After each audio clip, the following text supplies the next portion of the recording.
Sata, for the sound of the bell. Mind calm, body at ease, breathing quiet, sentiment benevolent.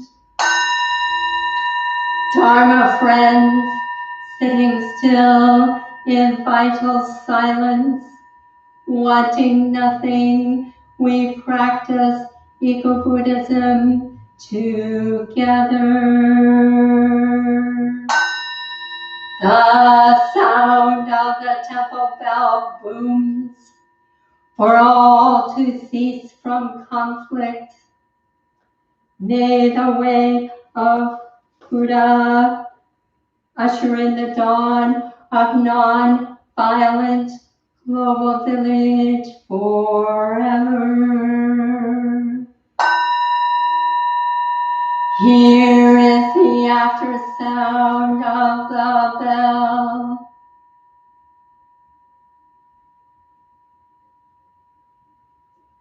Thunder of silence, light after Dharma rain.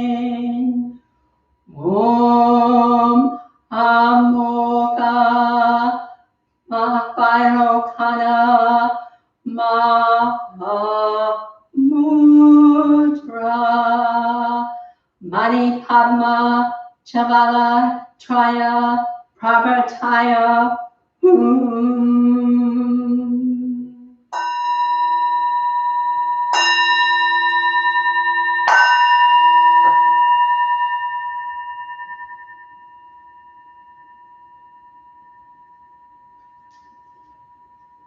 Please join me in some stretching as an end to our meditation practice.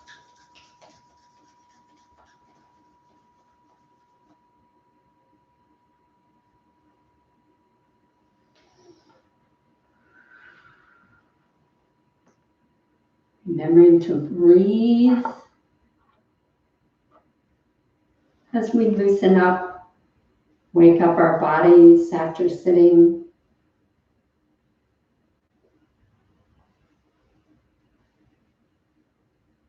Stimulating the pressure points on the ears.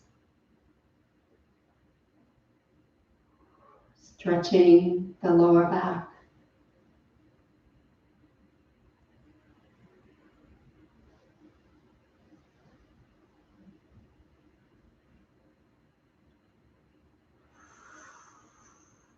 Breathing deeply.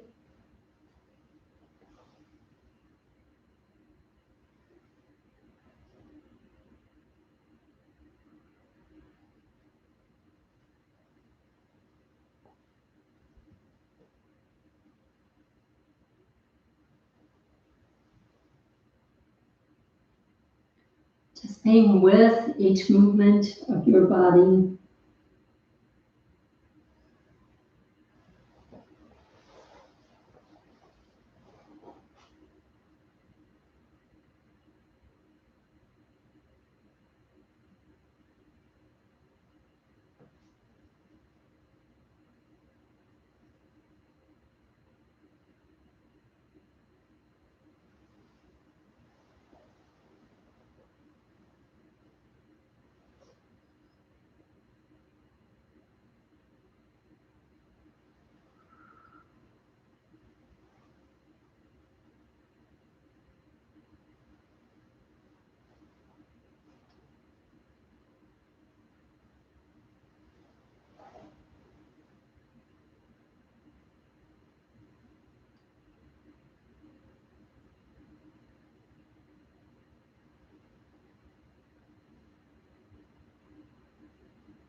Please stand, come join me in chanting of the Refuges.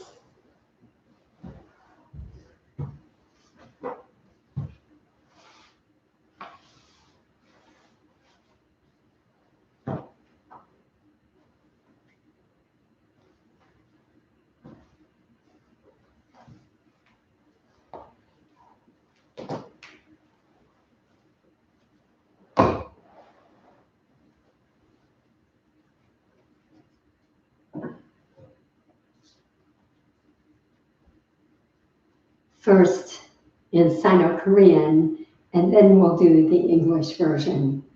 Please join in, those of us who know it.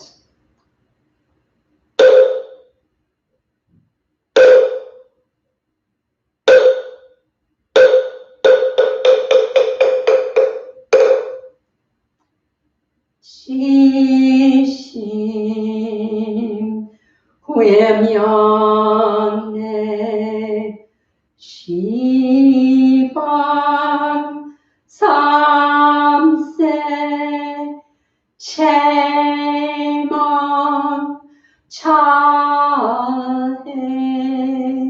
성중 일체 불타야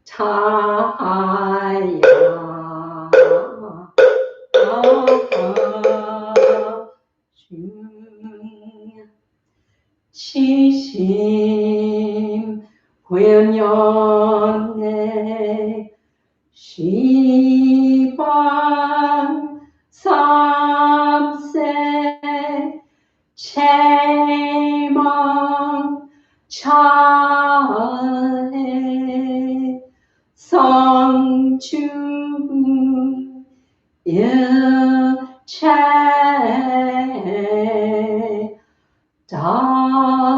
Dhammapada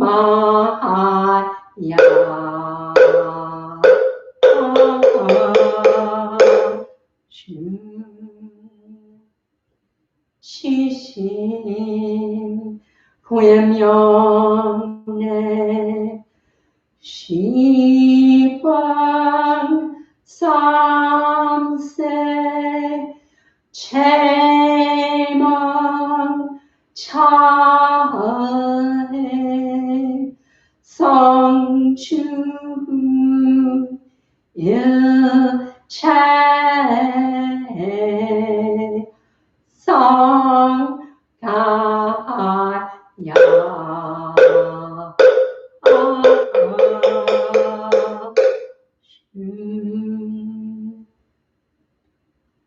And now in English, please repeat after me. I go for refuge to the Buddha and resolve with all beings. I will develop a heart of enlightenment and realize the great way.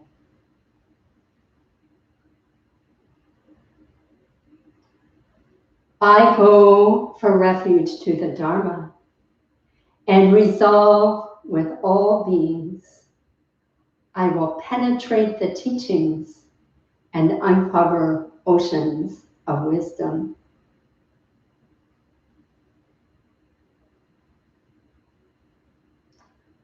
I go for refuge to the Sangha and resolve with all beings.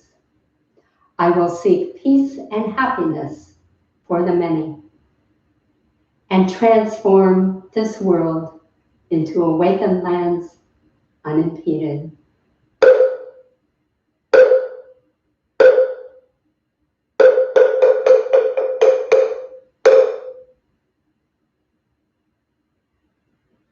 Please return now for another shorter period of meditation.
So please come nearby, either literally or metaphorically, for our Dhammapada reading and our Dharma talk this morning.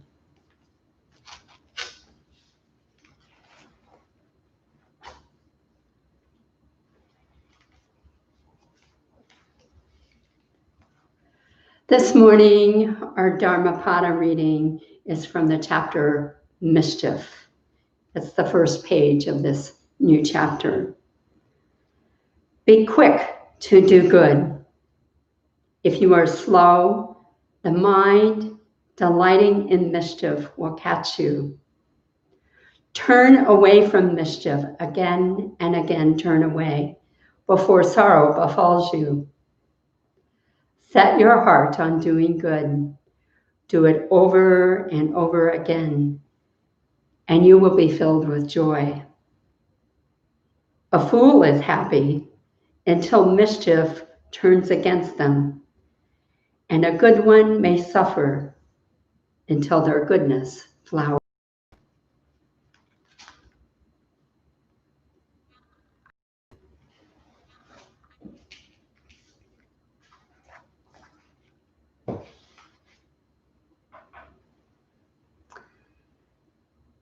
So light after Dharma rain.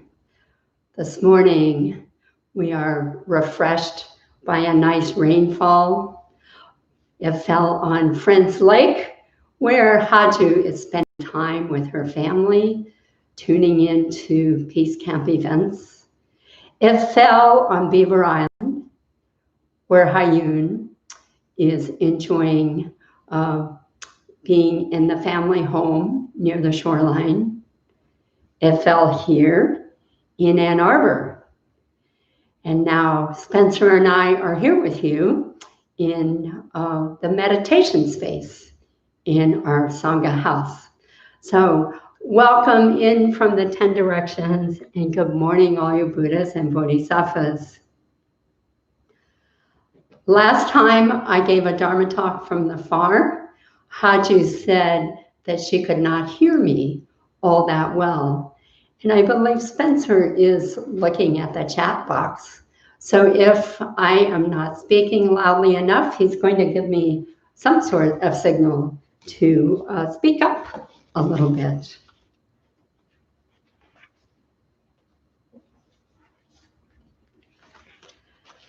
So today's Dharma topic is continuing to deepen our practice in these challenging times. Really, I think all times are challenging, but these times in particular are in our face. So the experience of the pandemic, which seems to go on and on. I had anticipated that it would be over by now. And so I was kind of holding off on some of the events that we do, but now I realize we have to do them differently. So for me, the pandemic has changed. It's changed the way that I'm able to be with people, to interact with people, and we no longer are able to see each other in person. And so we're trying to be with each other in this online format. So we can't rely upon the old ways of doing things. I tried teaching the meditation class online. I'll try again. But the first go round, we tried to replicate what we do in person. And I quickly realized when we're in person, we have all these nice mats and cushions to sit on. And so we were unable to replicate that in the experience of the first online class. When we sit together in the Buddha Hall, those of us who are residents, we do social distancing. Our mats and cushions are far apart. When we go to the park to sit with others, we restrain our chanting, because the chanting we know is one way that we spread coronavirus very quickly. And then living together as a community, sort of being cooped up together in a sense. Our faults become more apparent. We develop sources of irritation with each other, and on and on. And I'm sure that you must have your own version of this pandemic story and how it has changed your life, and maybe how it has changed your practice. And yes, at the same time, when the streets are quiet, we become aware of social injustice that has been there all along, the ugly sort of underside of our society, police violence, our disrespect for one another. A temple member a few days ago was telling me that within her workplace, the women's shower has not yet been fixed. And this is important because she does the type of job that requires her to get dirty. And so it's not been fixed for months and months. And there seems to be no motivation or caring to do so. So we become aware of the protests that are in our streets. I've been able to find some books to help educate myself and begin this journey of awareness of my blind spots as a white, middle-class female living in this society. So it's been a special time. And we have discovered which workers are essential and realize that we really are not treating them very well. And then at the micro level, that's all the macro stuff that is providing some motivation for deepening practice. At the micro level, I am becoming more aware of my stuck places. So this is interesting because I have been told that I'm part of the glue of the temple. I hold the schedule together. I'm kind of the disciplinarian, keep things on track, and so on and so forth. But you know what? A property of glue is that it is sticky. And I find it's easy to become attached to the old ways of doing things and to want them to continue on. So to want the regular schedule every morning, instead of us going to the park and being with people, which I really cherish and I love doing, just wanting the old way of doing things in the Buddha Hall with our regular prostrations and so on and so forth.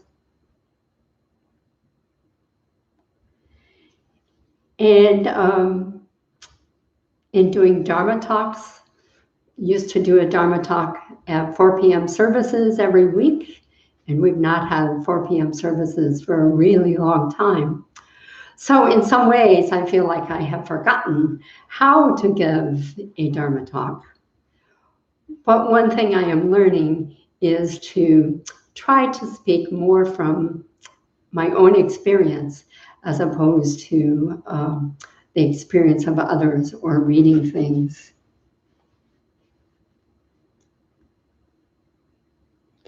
So how do we deepen our practice and begin this transformation? What Dharma tools do we have that can help us? So last week, Jagwa spoke about Dharma ancestors, looking to what our Dharma ancestors did during these challenging times. And that was useful. That was helpful. At the end of her talk, I was asking myself the question, well, I'm becoming a Dharma ancestor, as are all of us. And what kind of Dharma ancestor do I want to be? So using the wisdom of the elders to bring us to the present day, ask present day questions that help us shape our own transformation. I find myself engaging more in question asking rather than making stories about or assumptions about what I think is going on. So some very teeny examples. The other day at breakfast, Fafu got up. He was sitting beside me. He got up and he moved to a seat that was far away. We were outside. And so my assumption is, oh, we're sitting too close. This must be social distancing. And so I articulated that, oh, you moved because of social distancing. And he said, no, I didn't. There were a lot of ants on the table. So I can't just, because I've seen it, make up a story about it and think that's true. And then Sam raised his bowl as if to arise, and I thought, oh, Sam is going to get more food. And he said, no, I'm not. I am just mindful that I have to leave in a few minutes to go for this other appointment. I find myself making up these stories and assumptions all the time, and that helps keep me in kind of a stuck place. So you may have similar kinds of experiences. Our practice provides us with tools for breathing, for working with our bodies.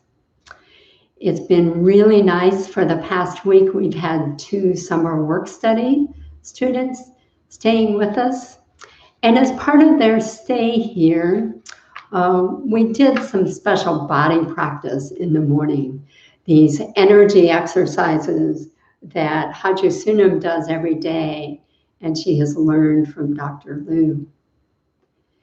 And we did a special Fafu led special walking meditation for these students, which it's wonderful because his tradition from Thich Nhat Hanh has a lot of knowledge about this walking meditation practice.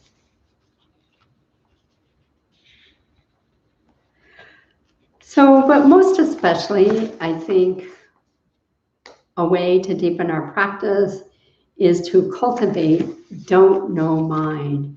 And I have been thinking about this a lot lately.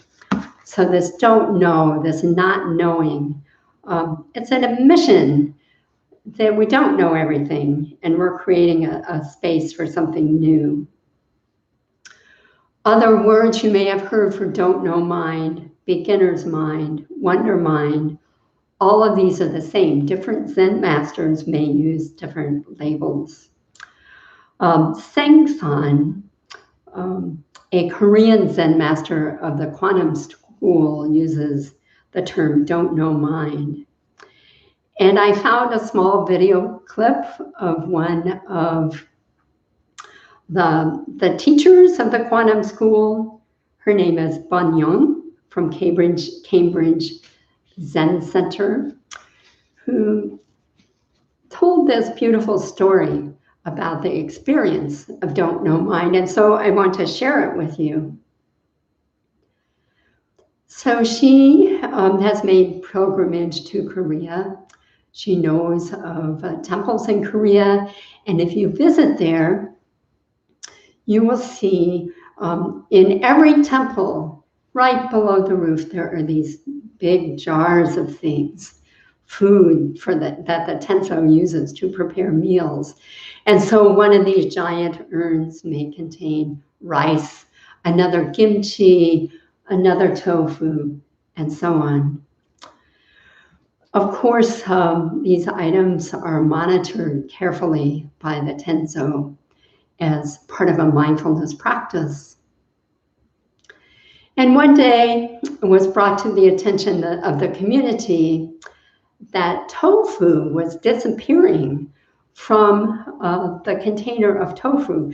There were supposed to be 100 blocks of tofu, and there were only 99.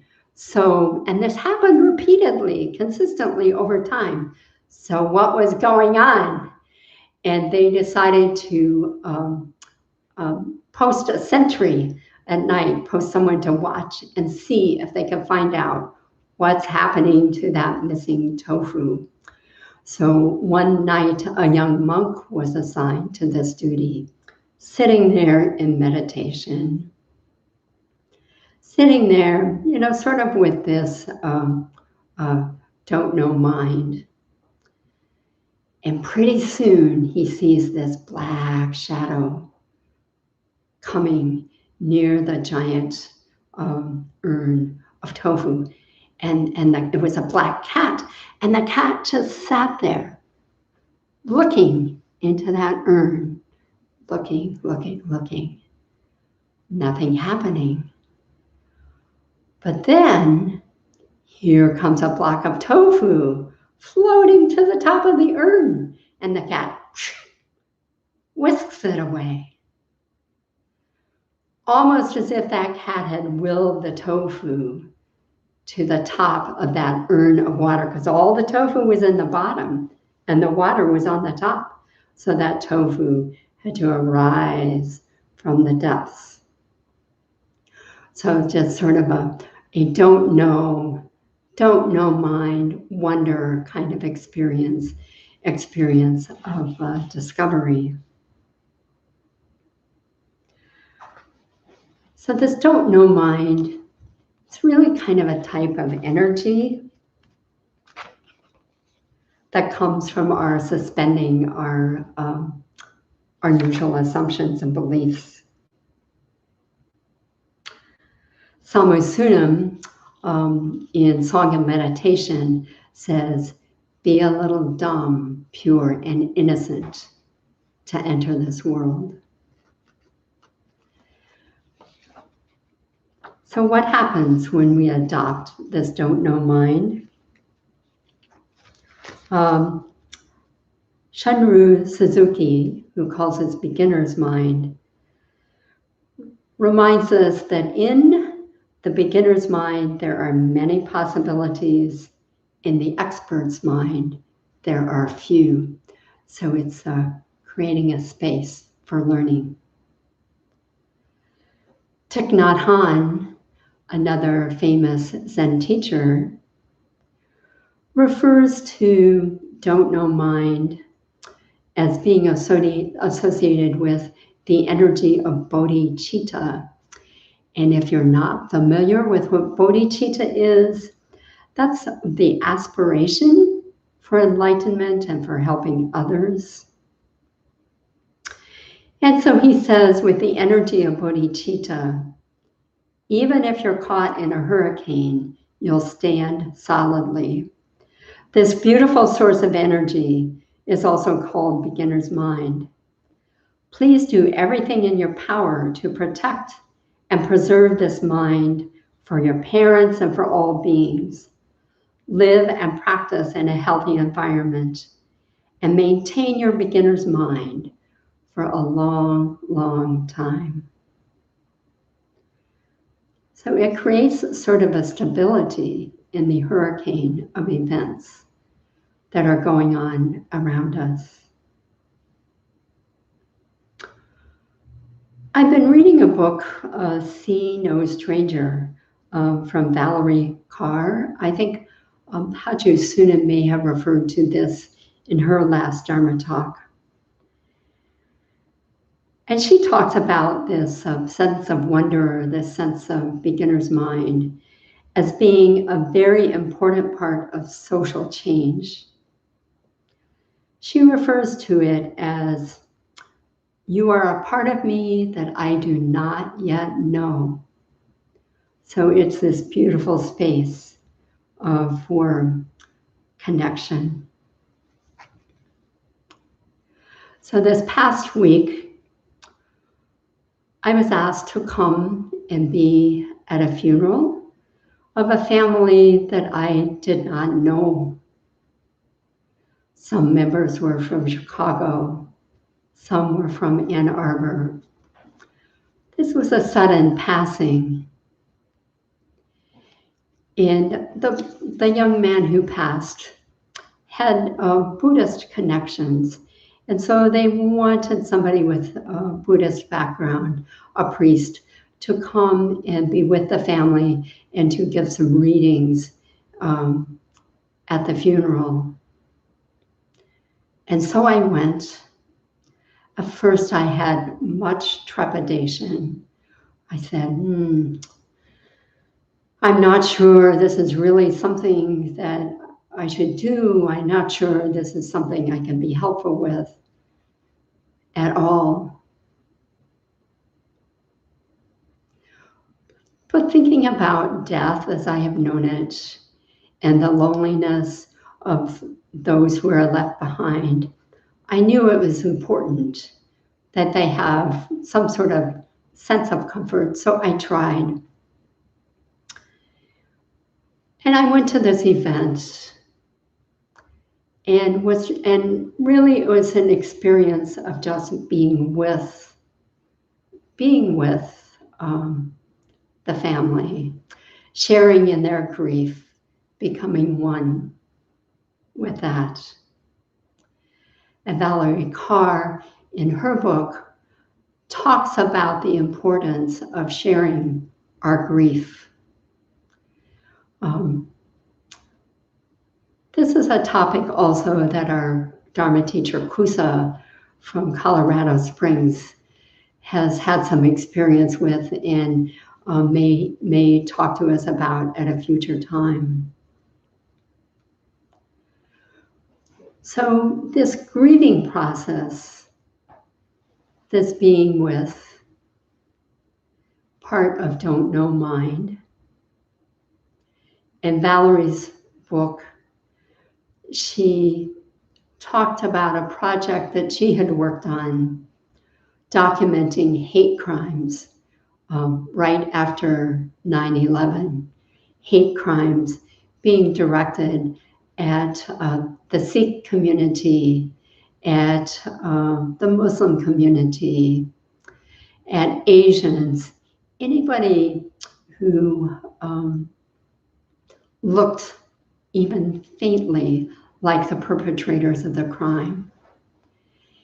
And repeatedly, as she went around the country and documented these experiences, she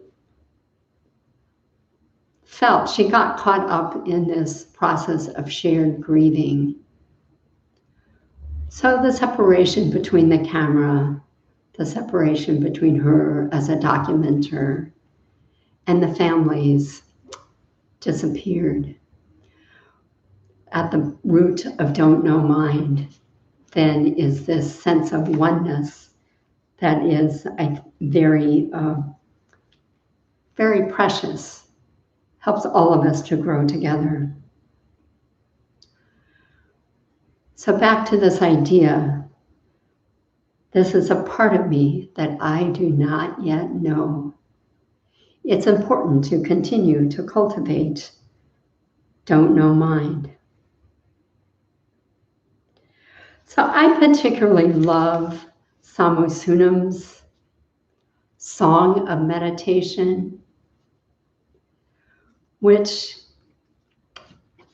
makes us feel the experience of Don't Know Mind very deeply. So I would like us to do that together now. So please sit in a place of comfort.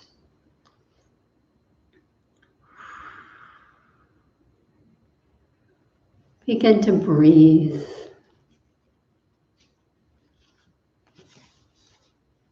Begin your meditation practice while I chant Song of Meditation. Song of Meditation. Sit still, rest.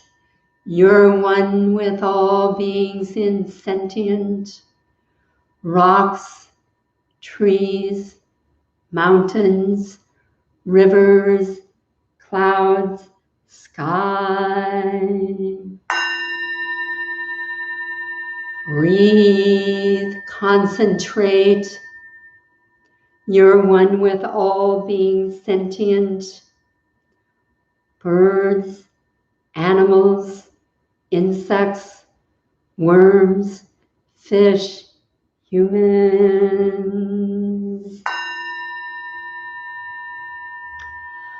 Arise from meditation with live wadu and meditation light. Streets, workplace, markets, travels our Dharma realms. Wadu is your tool to gain the single eye of wisdom. Its life comes from sincere heart and unknowing mind, non-self, boundless heart, and first mind, the three ingredients in unknowing mind. Unknowing mind, a splendid world of infantile brilliance.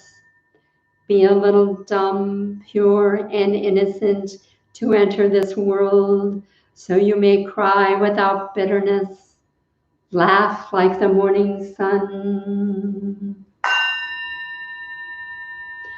Like Dharma rain, wadu embedded with unknowing mind, soaks your daily activities.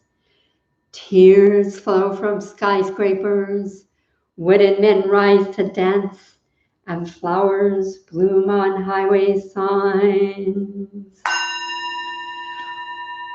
Re-song of Srila reminds us, enlightenment is instantly present in the mind of the beginner. Birth, death, and nirvana are always in harmony. Seeking or attaining enlightenment is the defeat of meditation practice. If such thoughts occur, wake up from ignorance, frightened as if swallowing poison. Each time you sit, you are a new beginner. The presence of awakened heart in the first mind is vast and infinite. There is no birth, no death, and no nirvana. Repent to surrender yourself if you have obstacles. Bow and perform prostrations if you have doubts. Do constant practice. Fresh in this moment if you lose beginner's mind. Here is a song for your everyday Dharma life. Meditation is knowing yourself. Knowing yourself is setting yourself free from delusions. Setting yourself free from delusions is becoming one with what is. Becoming one with what is enjoying formless life every day. Enjoying formless life is seeing yourself everywhere in happiness and sorrow. Serve all beings as Buddhas and Bodhisattvas. Protect water, soil, and clean air. Praise the way of Buddha. Sanmahu.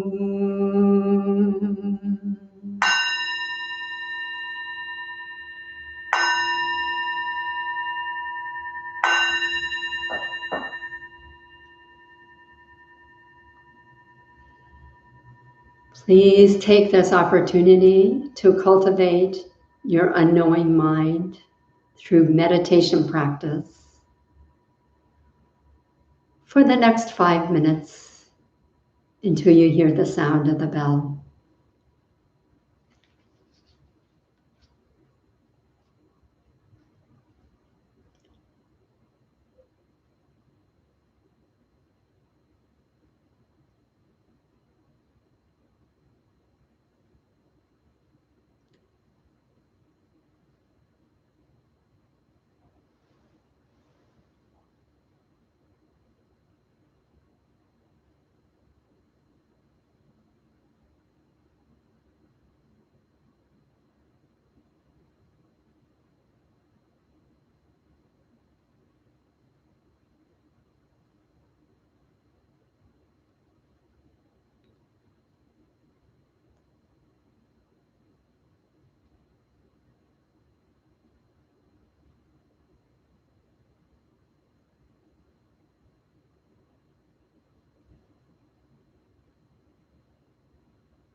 I find that as I cultivate my don't know mind this morning, gratitude arises. And I want to take a moment to thank the family who invited me to be with them this week. I also want to thank those who have been coming around to the temple to do work outside. There's blue stones, large blue slate stones in our yard now that will become a new pathway within the next few weeks. The garden is weeded. Produce shows up at our doors. There's a new fence around the garden. All the little weeds have been pulled up from between the cracks in the stones out front. And I'm especially feeling grateful for those I am able to live with and practice with. I send gratitude to all of our Sangha members who are participating in Peace Camp. There is a 24-hour meditation marathon going on. So I would ask that please take a little time today and do some extra meditation in support of the energy that's being created by our Peace Camp folks. And for those who are interested in continuing to deepen your practice, so we will, in the e-bulletin this week, put the words for a song of meditation. It has been recorded as a chant before, but we'll also give you the words. During the week, your opportunities for us to practice most days of the week. So Monday, Tuesday, Wednesday, Monday, Tuesday, Thursday, Friday, and Sunday, 5 days out of the week. Please meet us at Burns Park at 6:15 a.m. for outdoor meditation practice together. For those who wish to join in work practice, Saturday mornings from 9 to noon. Please call ahead of time to let us know that you are coming so that we can maintain correct social distancing. And Wednesday evening practice from 6:30 to 7:30 p.m. in outside on the porch, outside of the Sangha house. So I hope you're able to join. If you have an interest in training programs, we do have some training programs that will be starting in September. This is a wonderful way to learn more about Buddhism, to deepen your practice. So we have 3 programs: Dharma Worker, Dharma Guardian, and Seminary. So most typically, people start with either Dharma Worker, which is aimed at understanding life at the temple, or Dharma Guardian, which is aimed at cultivating Buddhist practice with the aim of eventually becoming a leader within the Sangha. Seminary is for those who wish to become teachers. And finally, we have some residential opportunities. I mentioned that we had 2 summer work studies here last week, and we will have another summer work study coming next, summer work study student coming next week for a little while.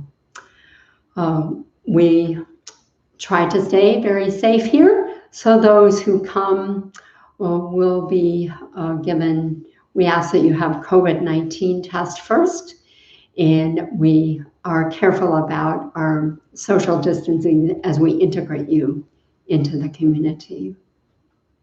Okay, so that's kind of a lot of announcements today.